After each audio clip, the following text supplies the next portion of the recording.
Can carbon-14 dating reliably show that certain fossils or artifacts date tens of thousands of years ago, far outside of biblical history that points to a miraculous creation just thousands of years ago? Well, let's start out by saying that the actual process of carbon-14 dating includes sound science and uses high-tech lab equipment that costs millions. So the method itself is not the issue.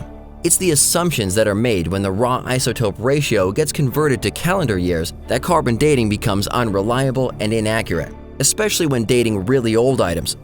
Just what are the assumptions that are being made when interpreting carbon-14 test results?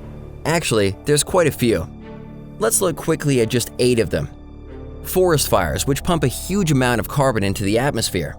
Atomic activity and releases, which even doubled the amount of carbon-14 in the atmosphere. Volcanic eruptions that blow carbon even hundreds of miles around the eruption. Industrialization, where factories produce carbon. Solar flares, carbon reservoirs, changes in atmospheric pressures, and variances in the Earth's magnetic field. Just like other types of radiometric dating, translating carbon-14 test results into calendar years requires assuming a uniform decay rate of the isotopes involved. When scientists attempt to stretch the results of carbon dating back many thousands of years, are any of these assumptions being violated? Do we know about all the forest fires and volcanic eruptions that have occurred in the distant past? Atomic activity, solar flares and cycles, the Earth's magnetic field? Certainly not. We run out of clearly documented historical events that validate these assumptions after just a couple thousand years, and scientists already try to account for the violations of these assumptions that we happen to know about. So, if we know that these assumptions have been violated in our known past of just a couple thousand years and have to account for them, how in the world can we say that there are no violations to these assumptions over the previous tens of thousands of years that aren't confirmed in written history? Fortunately, there is a way to put carbon-14 dating to the validation test where we can see how accurately it can date items of known ages. This is exactly what the British Science and Engineering Research Council did when they conducted an international blind study on carbon-14 dating by sending out artifacts of known ages to 38 of the world's leading carbon-14 testing laboratories. The results? Only 7 of the 38 laboratories produced dates that were even close to the known dates of the artifacts. That's only 18% of the laboratories in this international study. The rest, 82% of the laboratories, produced dates that were across the board, being off by even thousands of years. Given the short half-life of carbon-14, only 5,730 years, organic materials that are supposedly older than 100,000 years, which is about 18 half-lives, should contain absolutely no detectable carbon-14. However, coal, diamonds, and even dinosaur bones contain plenty of carbon-14.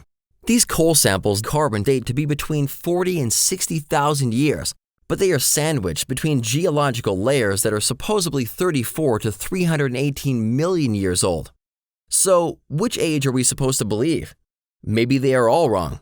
In fact, these coal carbon-14 results show that the plants that eventually became coal were uprooted at about the same time, demonstrating that the tectonic upheaval occurred during Noah's flood when the fountains of the Great Deep ruptured according to Genesis 7:11.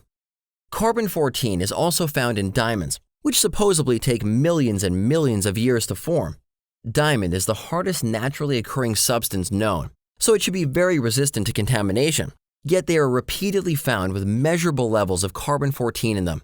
Carbon-14 is even repeatedly found in dinosaur bones, indicating that these animals were created on the 6th day of creation, just thousands of years ago.